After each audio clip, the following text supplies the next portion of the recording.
एक विधवा औरत थी, लेकिन एक ही लड़को हो। 5-6 साल हो जो उन पिताजी जाता रहा।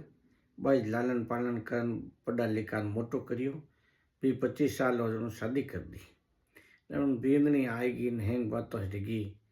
वो कौमत नहीं जाओ तो उन बींदनी कहने आप बेटा री माँ बहुत बड़े हैं करे माँ तो करी फिर बड़े हो क्यों बेटो है। जन बाकी हो गए कौमत जा को नहीं कहीं है वो कौ कन्यों ने के जातो है मारो बेटो सूरो भी है कि बाकी मैं तो देख लिया